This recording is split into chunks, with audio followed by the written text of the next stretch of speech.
Welcome to the 1905 podcast.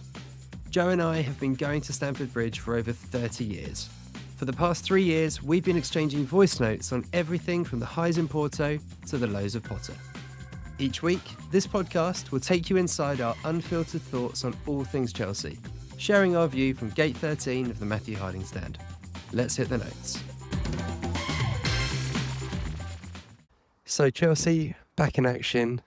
We have just played the second game of the World Club Cup, and I'm doing this voice note about 5 minutes after we've just been beaten 3-1 by Flamengo. I will start this voice note by saying that I watched it on the laptop in the garden, which was very nice. A lovely sort of summer's evening, which is refreshing in itself to watch Chelsea at this time of year in a competitive game. What I didn't expect is that I'd get a preview of what was going on in the game with, turns out, 2 Flamengo fans who clearly live in about 2 houses along as a neighbour, and I had no idea of this. And as there was a huge cheer went up, and I was like, what's that about? And I must have been on about a 20-second delay on the laptop, and they go 1-0, they equalise, so it's go 1-0, and then 3 minutes later it's 2-1 and a big cheer goes up. So I felt like I was getting a bit of a preview of what was going on in the game from who would have believed it, but 2 Flamengo fans who live obviously 2 doors down. So that was fun. But it did sort of make me kind of analyse a little bit my reaction, I guess, of the tournament. I didn't really know how I'd feel about the tournament until it started. I don't know if any other Chelsea fans kind of can relate to this. It's always felt a bit like, you know, is it a sort of a little bit of a pre-season, post-season friendly vibe? Is it a big tournament for us? And I kind of think that it probably is one of those that you grow into the competition as you go in, probably a little bit like the League Cup, which you don't really care about until you get to the sort of semi-final, do you? And I don't know, I think my reaction to like even going 1-0 up with Neto, which was a really good goal, was a bit like, it's really good. Sort of a bit of a high five, sort of fist pump, but not in a sort of super emotional reaction. And you kind of always get the feeling with these competitions that the South American teams and other teams outside of Europe just want it that little bit more. And that definitely felt like that, didn't it, in the game today, where, yeah, they are obviously mid-season, a lot more legs than us. Just that general energy to want to win a bit more than us. And to be honest, we're worthy winners in the game. I don't know if I want to go into too much detail on the game itself or the first game, really. I think what's maybe more interesting at this point, and we can talk about, Joe, is what are we learning from the competition in terms of maybe next season? Because I think that is the benefit of the tournament in my mind, is that it's almost a pre-season in terms of what do we need to do to really be competitive next season. Let's see how this tournament develops. If we can beat Tunis and get to the knockout stage, then anything can happen. But we don't look like a team who's ready to probably win this competition. So it is a case of having a bit of a proper review of the squad. So let me maybe pick out a couple of things that I think are talking points that we can both expand on.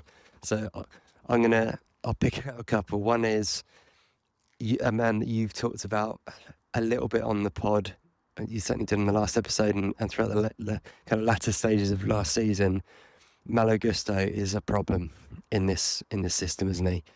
You've said it quite a few times, and I think it's showing itself more and more.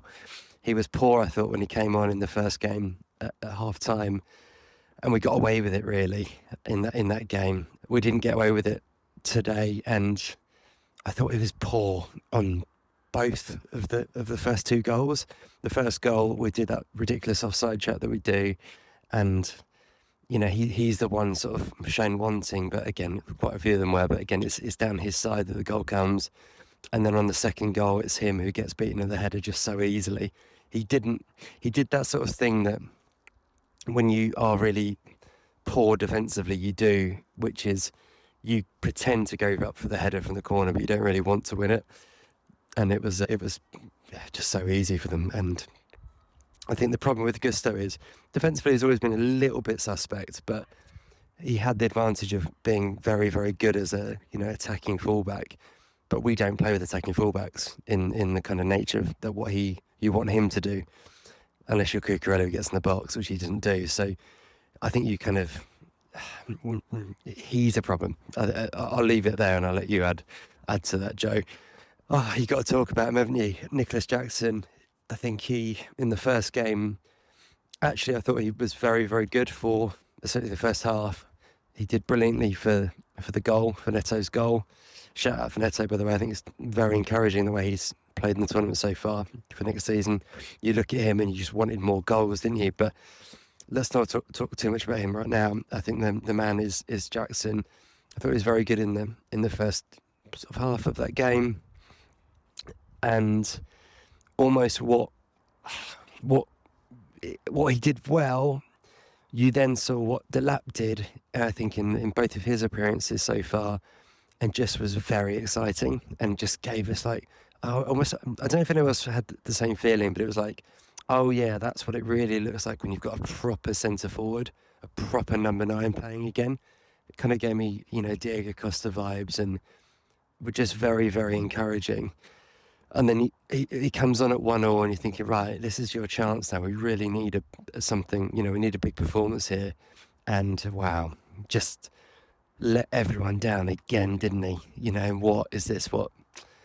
6 games, if that, since he did the same at Newcastle? It's not even that, is it? No, it's not even that. It's 3 games ago that he did that. Just criminal, to be fair. Petulant, criminal, no excusing it. The referee was, very keen to get cards out. He did it so many times. It was like ran over with his yellow card, didn't he? Brandished it so quickly. So as players, you've almost got to be aware of that. Like he's not going to muck around, and he did exactly the same bit as a red card. And looking it back, everyone will have a view on it. I think I've probably seen them not given, to be fair, but it's not to say that he didn't deserve it either. So that is a problem.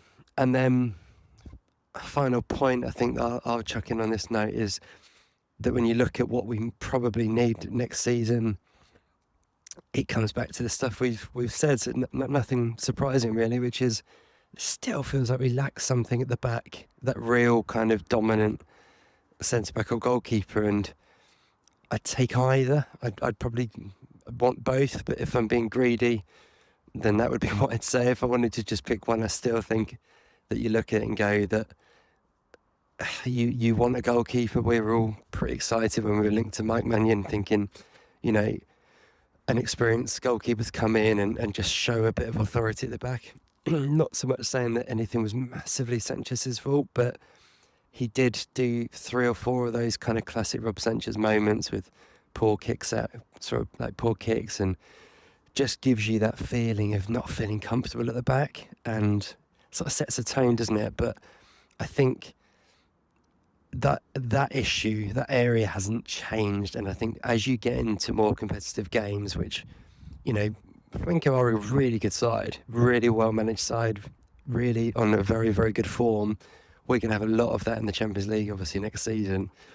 I think it's those sort of things that you really spot that are problems when you're not quite at it. And I think goalkeeper and centre-back is always going to be the area that gets shown up the most. So, yeah, a few areas of concern, I think, in that respect. But yeah, over to you, Joe, to add your thoughts on, I guess, the tournament so far and maybe the points that we need to be thinking about for next season. Because, yeah, I don't want to get too over the top because it's 2 games and they look knackered, don't they? But yeah, a lot to be thinking about.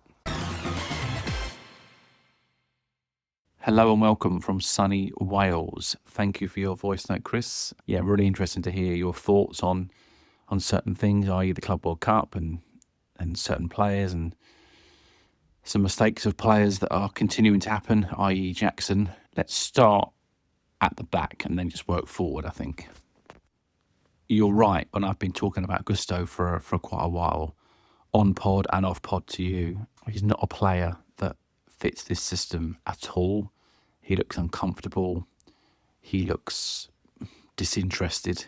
he's playing, in my opinion, a little bit scared in some cases. He's definitely not up to this inverting role, and I just think it's incredible that a team the size of Chelsea are going to continue to play this way with players that can't adapt to that system.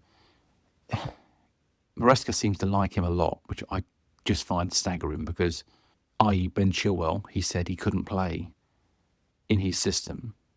Well, he was loaned out and all the rest of it. It's clearly based on the fact that Ben Chilwell earns a lot more money than Gusto probably, and they're trying to shoehorn Gusto in to try and make a position for him, which just isn't there. He's all over the place defensively, and that's your main job, is to defend. And he's not doing that job very well at all, and I think he's a real concern for me, and he has been for some time. And the trouble you have at right back is that you have Reece James, who is an elite level football player, but can't stay healthy for 2 games in a row, so it seems. So you're having to play Reece James in midfield to give him minutes because he's the captain of your team. And yet you have players like Andre Santos who can't get a minute in his chosen position. Now, if you're one of those midfield players today, you're thinking, well, if I'm not going to get any game time, why the bloody hell has the point me being here? Why did I come on this trip? So then at right back, is it worth considering that Chelsea are going to look to buy a new right back for Reece James, and Reece James becomes the bit part player? Now, that won't happen, but that's what should happen. Gusto should be sold and moved on. Reece James should become the backup, and Chelsea should buy, i.e. this Kirkes has been mooted to be going to Liverpool. Chelsea need to be jumping all over those sorts of signings because that's what would help the team. But because Reece is the captain and obviously he's Mr. Chelsea, they won't do it. But if you can't stay fit enough to play, how many years are we going to keep going around this, this merry-go-round of nonsense, playing half a game. It's just not good enough, really. Obviously, it's not Reece's fault, by the way, but that's the predicament that Chelsea are in. So we're playing Gusto, who's not up to it, as James's replacement, and playing James in midfield because they don't want to upset James. So it's a really, really vicious circle there, and it's something we're going to have to figure out, quite quickly. Or we've got to say to James at some point, we've got to put you through it. You've got to play 3-4 games in a row and see how you get on. And if you're going to break down, then you know what you've got. You can't keep going through season after season with Reece James playing, limited minutes. It's just not good enough. So then you move into the central defence position, which I'm a little alarmed by. Now, I don't want to get out of my pram with the centre backs or any of these guys really, because obviously it is, like you say, Chris, a sort of semi-respectable competition against good teams, good opposition. But where Chelsea are at the moment is, I've heard a lot of people say recently on other podcasts, people like Tosin. What a player Tosin is. He's amazing. All of a sudden Tosin's, clearly they're not saying he's like Thiago Silva, of course, but, kind of this thing, we got him for free. He's great, isn't he? And like, he's fine. He's all right. And I'm going to throw Chalobah in here as well. Again, good player. Great to have him back last season from Palace. Did really, really well. But if we're going to win titles, I'm sorry, but Chalobah and Tosin aren't going to cut the mustard as a second centre-back. Now, if Fofana's fit, Fofana plays. Obviously, Levi Colwill is Chelsea's next big hope, so he's going to play. But obviously, you can't rely on Fofana's fitness either. So I think Chelsea do need to strengthen in that position. You're looking at Liverpool today. They're interested in Mark Guehi. So you're thinking, okay, they could have Van Dijk and Guehi. Like, that's an incredible partnership. I think Chelsea, again, I know it's all money and things, and it's buying players, etc. But if Chelsea want to become a serious team, you can't keep fucking around, basically, with players like Sanchez in goal, Gusto at right back, mixing Tosin and Chalobah in at centre back alongside Colwill. They're good players. All of these people I've just mentioned, they're all good players. They're not elite players.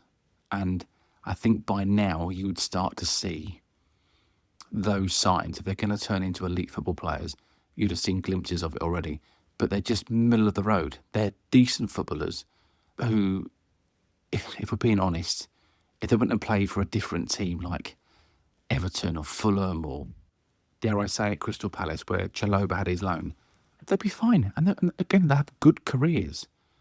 But Chelsea as a club, I've got some elite football players like Cole Palmer, Caicedo, Enzo, etc. We've got some really elite football players. But alongside them are players that just aren't up to it. Now, I think we can't change everybody in one summer and ship it all out and ship it all in.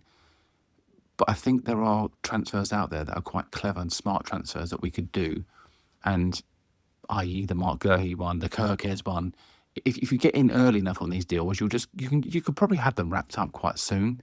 But I think we will lose out on a few of those players, which is sad. Liverpool are strengthening their back line even more, and we're not really resting on their laurels. Whereas you feel as though Chelsea are sort of piss-balling around a little bit with certain players, and not buying Mike Maignan and spending an extra 2 or 3 million when you're happy to go and spend, £15 million on a Portuguese winger who's 17. That to me is crazy. Go and get the position of need that you want and have it done with for the next 3, 4, 5 seasons. That just seems like a no-brainer. But yet again, we're dragging our heels on the goalkeeper situation. It just feels a little bit strange. And what I don't want people to think is that I'm saying suddenly that Chalobah's not very good and Toti's not very good or whatever. That's not what I mean. They're just good football players. But Chelsea are an elite club and we need to be buying elite players. And sadly, at the moment, we've just got too many players that are just under the level that we should require for our football club. And then I'm going to move into the centre forward role. Obviously, Jackson's red card today. Like you say, Chris, he got sent off against Newcastle very recently too. Missed 3 matches, important games for us, and obviously he's going to miss game time now. Obviously in the Club World Cup if we qualify for the next round. It's an issue because my problem with Jackson is he seems to be sulking and stropping because Chelsea have brought another forward in. This has happened since time began. If he thinks he's going to be the only centre forward at Chelsea Football Club, he's fucking insane. Like, you should embrace the lap coming in, learn from each other, treat it as competition, not as my replacement. Work alongside each other. It sounds really silly, but talk about what he's good at and what you're good at, and try and exchange notes and use your training sessions and your game time when you play together as a way of developing your game. Don't treat it as the club suddenly don't like me anymore. And he seems to be playing with a real chip on his shoulder. I mentioned it last season. His substitution face is not very good. It sends the wrong message to me. There was a time when players, not just for Chelsea, but other teams too, they would run off to the sideline and it was like, pat them on the back, go and get us a goal, go and make a block or whatever if it was a defender coming on. Now it seems to be people like Jackson. They're quite negative around the place. And I know people said he had a really good game against Los Angeles FC the other day, but yeah, I thought he was okay. I thought he did pretty well. He did do well, but I wouldn't go overboard. I think there was a few misleading comments that would have made you thought that he was, the next Alan Shearer, the way he was holding the ball up and turning. He did one good thing, and it was fine, and it led to a goal, and well done to him. It was a good pass and a good, held the ball up well. Again, I don't want Jackson sold, but at the same time, the stupidity around what he did today is fucking laughable. It's not becoming of a player that we need. He's becoming someone you can't rely on.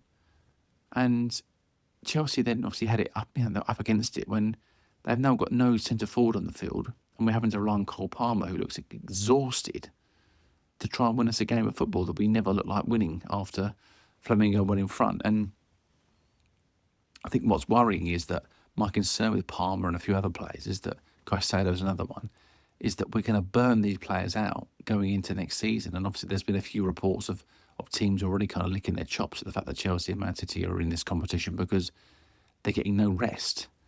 And again, we said it before, people will see their salaries as like, well, they should be doing whatever they, should be asked to do. They're on all this money. But that doesn't help you when you need to sort of get fit for next season. And it's all very well saying give Cole Palmer a month off or 5 weeks off or whatever. But if that eats into next season, the start of the season, and you don't pick up points early on, then you're just doing yourself out of you're doing yourself out of 3 points almost. You can't give up 3, 6, 9 points in the Premier League. You just can't do it. It's impossible to claw those points back. But I think I'm going to go against my better judgment here and say that I'm going to defend Jackson. I'm not pleased with what he did today. It was foolish. It was stupid. The referee was dying to send somebody off, it seemed. And he played straight into the trap of that. And obviously the tackle was poor and, it got what it deserved, really. But I think, 3 strikes and you're out. I think I go back to Mo Salah and Kevin De Bruyne and Lukaku when he first come. These players that we signed and sold for relative peanuts, and then they're now worth 100+ million or more than that, in their pomp for Liverpool, Man City, and obviously Lukaku played for many teams. But I think we're very quick to get rid of players when you don't quite know what you've got. And I think Jackson would be one that I'd be looking at. Clearly don't be pleased with him. Give him a bollocking, tell him off. Drop him if you have to. But if he continues to be a problem and misbehave, then clearly you might have to sell him in this transfer window. But if he's willing to adapt and, fit in with a system that allows 2 strikers, maybe Jackson off the left and Delap up the middle, or perhaps he wants to play it front on his own, and but he has to realise that Delap hasn't come here to be second fiddle. He's going to try and push Jackson out if he can, because that's competition. And then Delap might get injured, and then Jackson comes back, and then it's now up to Delap to usurp Jackson. And just the way football is, and it always has been. And I just think we sometimes blow these things out of proportion when it's quite straightforward. And if he's not prepared to get on board with that, then he might leave Chelsea no option to sell him. But yeah, I think it's difficult because this competition is very, very hard because of the heat. Obviously, that game today in Philadelphia would have been sweltering. And even though we have a lot of international players that play in South America, etc., we're not used to it on a regular basis. These players are playing in these games often from Saudi Arabia or Brazil or whatever, and they're used to this climate, and we're just not. So it's beggars belief to me that we haven't played somebody like Andre Santos, who, even though he's been playing in France for the last year, why not play him in a game against Brazilians where he's going to get good game time? He might know the league a little bit more, know their style of play, etc. And yet he doesn't get a game. So it's very strange. There's a few strange selections. Obviously, the FIFA World Club Cup is saying to all the top teams, you need to play your strongest teams, mainly, unless there's an injury. So that might be the reason why he's not getting as much game time. But surely it's a squad game and you can use your squad. That's kind of the point. Otherwise, why bother having them? I think as for the World Club Cup, as a rule in my head about how I feel about it, I really don't know. I don't want to come on here and say that it doesn't matter and it's not a real competition or whatever, and then suddenly somehow we go and win it, and then someone says, well, you didn't care about that competition, so what does it matter? Like you say, Chris, I think it matters the further you go in these competitions, but I would really be concerned that Chelsea are playing their starters into submission for next season already, and I think it gives Maresca a way out early on. If Chelsea don't pick up many points at the beginning, he can just say, well, we haven't had a lot of game time together, not a lot of training together. The climate in America was very hot, and we couldn't do this or couldn't do that. And I feel as though it's going to give him a lot of excuses at the beginning, which I kind of didn't want. And that's why winning these games at Acanto would have allowed the manager to basically bring players off and bring players on a lot more. But both games have been so close and so tight, he's not really been able to do that. So how do I feel about the World Club Cup? I think I'm enjoying it, but I also wouldn't care if the players were at home resting. So there's a lot of prestige on the line. If you win the competition, you get to keep the World Club Cup trophy badge on your kit for 4 seasons, which is quite cool. But I think other than that, if we were to win it, I'd be pleased. But if we get to the semi-final, again, I'd be quite pleased. But again, a tad of worry would go through me because of all the extra games that we've played. And like I say, people like Caicedo and Cole Palmer just need to rest, and yet we're not giving them any rest or whatsoever. So, yeah, tricky situation, because I think lots of people would like Chelsea to do well and obviously win it, our American listeners. But at the moment, we need to be giving players like Cole Palmer a full rest and recuperation, opposed to having to play 90 minutes of football every 4 or 5 days again in the middle of the summer. And they've played 60 odd games this season. They're probably exhausted. They probably just want to go on holiday and see their families properly. And unfortunately, they're probably not going to get a lot of time to do that in the off season. So, yeah, are we gutted if Chelsea start the season like a real, really sluggishly and disappointingly because they look tired or just simply not fresh and they make silly mistakes? That will be a real disappointment, because I can guarantee you now that if we're staring down the barrel at 1 or 2 points after those first 3 games or something, Maresca is going to be under pressure. He really is. And whether I agree with that or not is not for me to say, but I just think the club and the hierarchy and the supporters will boo Stamford Bridge out of the fucking stadium. So, yeah, they need to be careful they don't make a catastrophic failure of this competition. Win your next game when you're in to the next round. But yeah, make sure you stay in it. Don't give up any silly chances, and make it next season doubly hard if you can help it. So, some fresh legs and some fresh ideas and some new players as well would help to help bolster the squad. But yeah, definitely use your players like Santos that are itching to play, and don't ignore them any longer, would be my advice. Good morning. Saturday morning here, and yeah, I think very good summary, Joe, in terms of where we're at. I think one thing I wanted to immediately pick up on is the start of next season, and maybe have a quick mention of the fixtures. So I think the running joke is that how much does the fixture list really matter? You're going to play everyone twice, etc., etc. But I think the one that I always look at is what's the start of the season look like, and probably this season matters more than normal, doesn't it? Because of the fact that Chelsea's preparation time might be a little bit less. And I'd say that on paper, at least, the fixture list is fairly favourable. So we obviously start at home, which is always good, and home to Palace.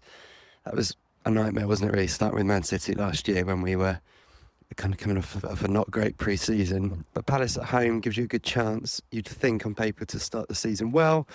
And then we go to West Ham, which again, we probably one of our best away performances last year, wasn't it? Never an easy place to go, but you'd certainly take it.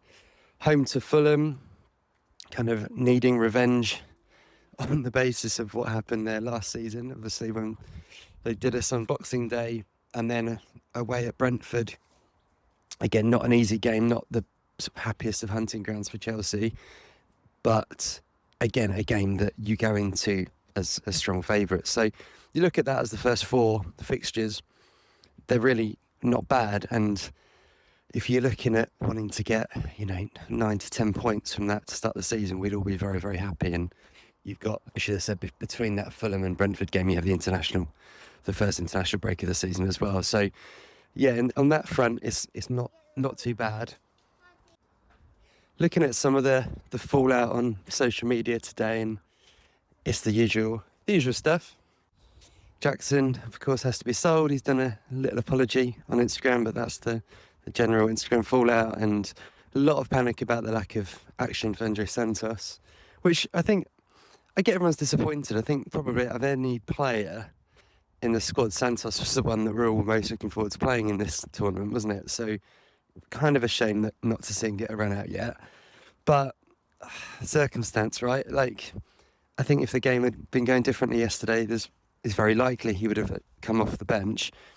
Obviously, Chelsea kind of had to go as they did, going attacking, having to bring on effectively Mark Gui after already bringing on Jackson and Madueke because we needed a goal. So I kind of get it, the decisions in that respect.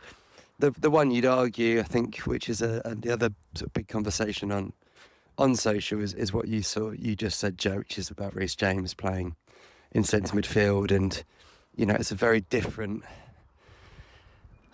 situation, isn't it? That playing there in Conference League games against, let's be honest, far inferior opposition, or even I think playing in there when he comes in off right back in the Maresca system, I think is a different role to being in there the whole time. And I think what we see in a game like that is that it's just not where he's played his whole career, is it? So that experiment, if you like, just feels kind of insane when you have the midfield options that we now have with Asugo and Santos. So yeah, the big fallout about, does that mean Santos is being sold, etc.? I don't personally buy into that. All of the noise coming out from the club is that he's a big player for next season.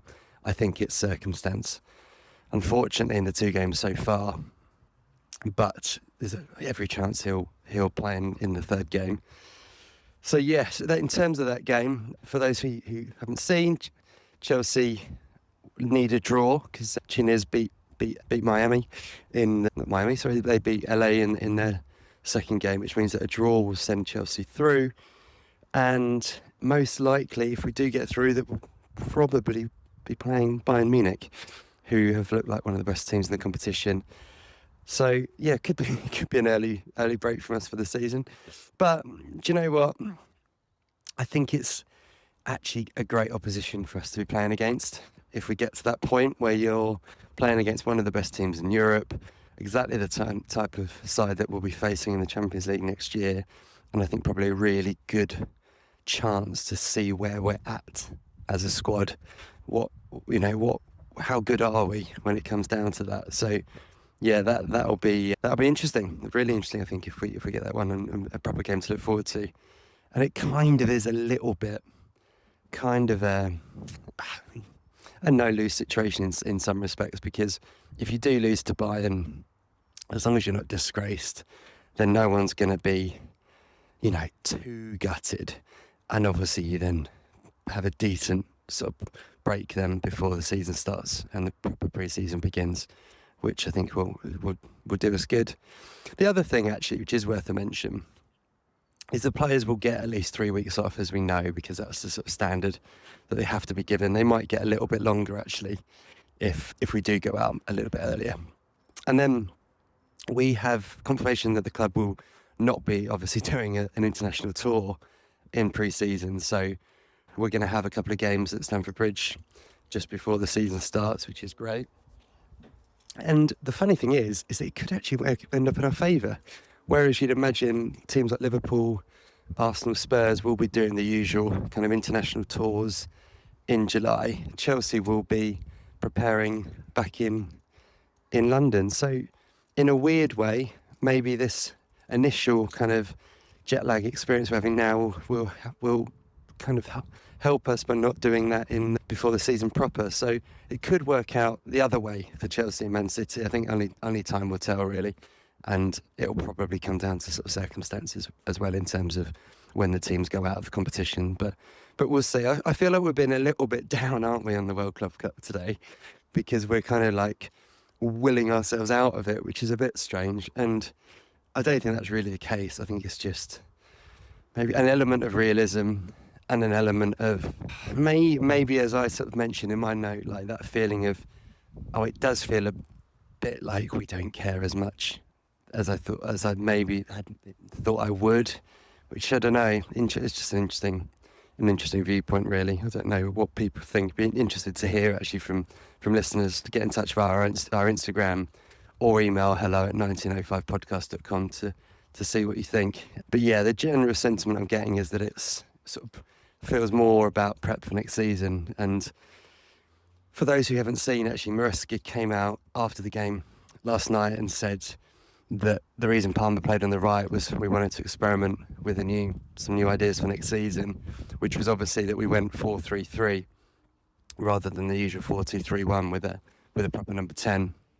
So Palmer played out on the right, and it didn't really work last night. It definitely wasn't Palmer's best game, and like you said, Joe, just needs a holiday, doesn't he? But I still think there is an option to do that. I still believe that.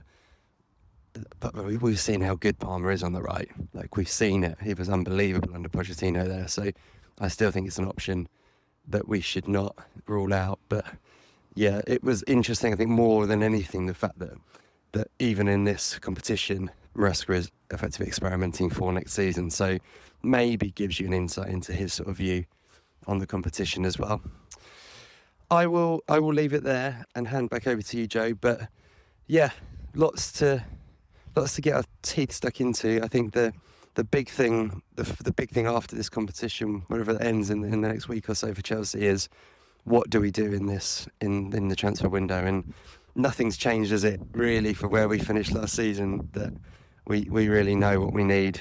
And when you start to play against decent sides, and they're a good side, Flamengo, it kind of just signals once again that we really need a goalkeeper, probably a centre-back, a winger, and then I'll let everyone else debate whether we need another striker or not.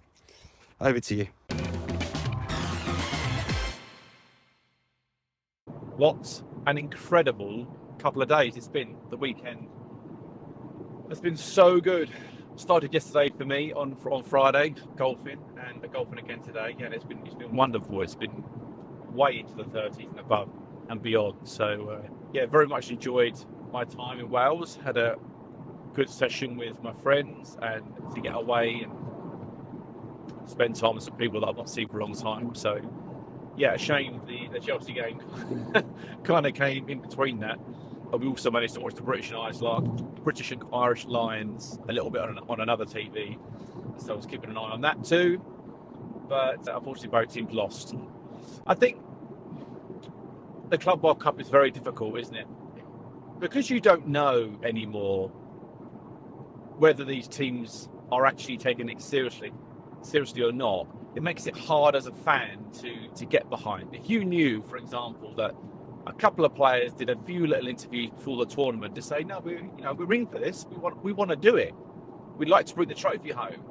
If they play like crap, you can then say, we're just not very good or whatever. But because no one actually says anything anymore, you don't know how seriously they're taking it. So you get a little bit, is it pre-season? Are they trying hard enough?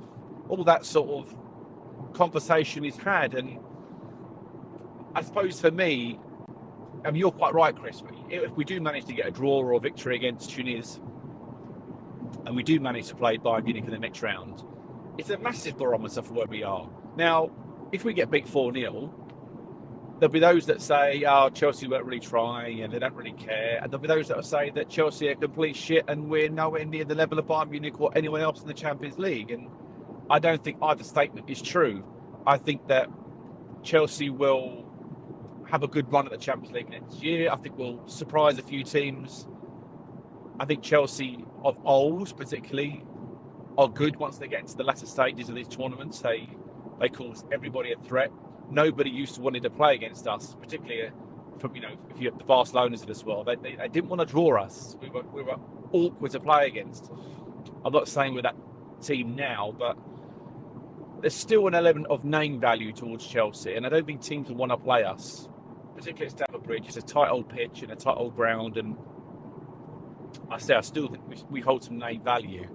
I suppose my feelings towards the Cup is that if we are going to go out and not try that hard, then we may as well play some players and give them some fitness. So, i.e., we've said it before, Santos, etc. We may as well give these players some minutes in the first team and get them accustomed to players like Cole Palmer and playing with them. Or dare I say, if you're not going to take it that seriously, then play Nkunku. Because if he's going to leave anyway, give him some game time, he might score a goal and you've got an easier chance of selling him. So, yeah, it's a very difficult one. Again, I'm not down on the competition as a whole, but I do also feel, like I said in my previous voice note, that if we don't win it and we go home early next week, then so be it, and such is life. We've got two friendlies against, I think, Leverkusen and AC Milan at home at Stamford Bridge to test out the new ticketing system, which is going to go into place very soon.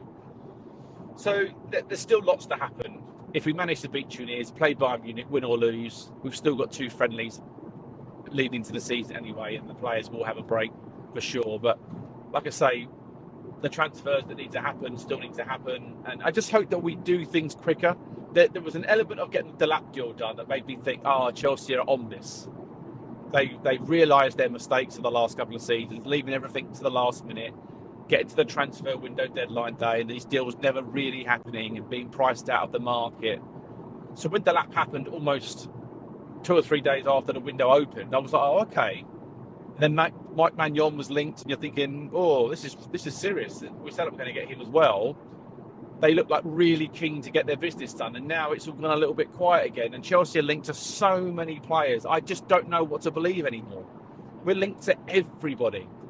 So, and also there's a lot of youngsters we're linked to, as you can imagine. It's just an easy story for anyone to write. But yeah, I'm just unsure now as to what I can believe. Do Chelsea want a new striker? You hear again today that Jackson is potentially on the block to Juventus or Napoli. But again, Napoli are always linked to our players, and they never seem to buy anybody.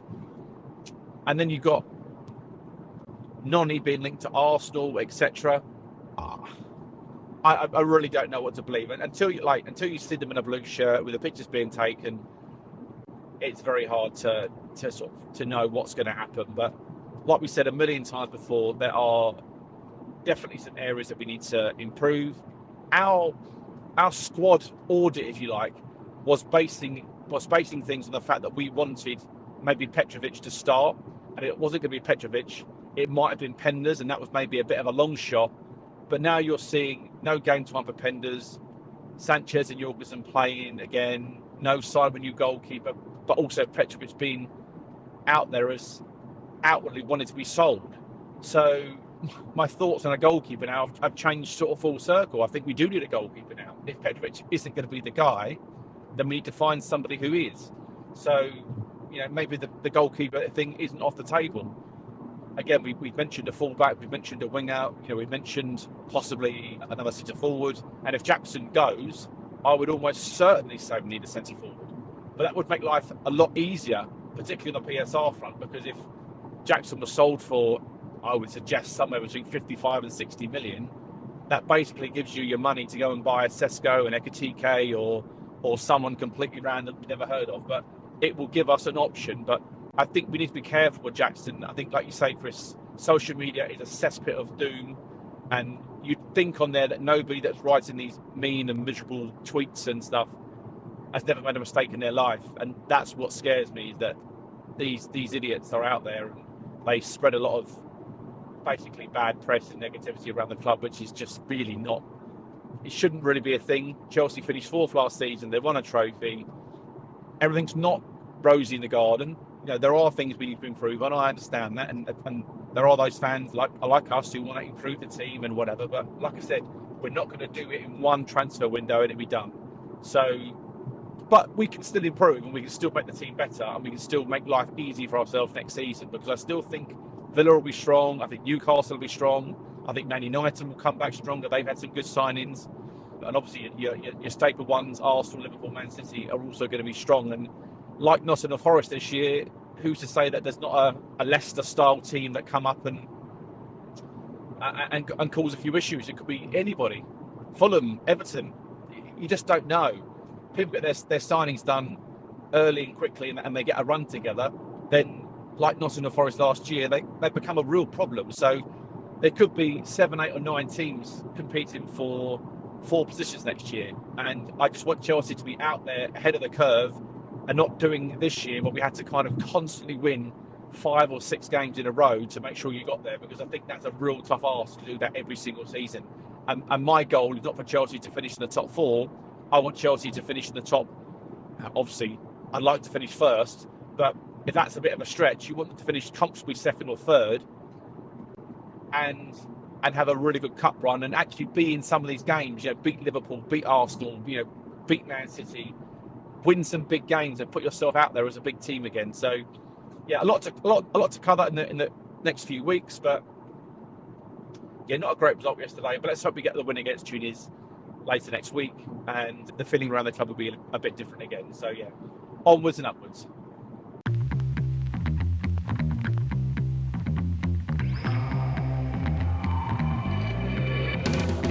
Those were the Chelsea notes for this week. If you enjoyed the podcast, do us a favour and share it with a fellow Blue. And we'd love to hear your thoughts, so leave us a review wherever you're listening. Wherever you may be, stay carefree, and remember, every little thing's gonna be alright.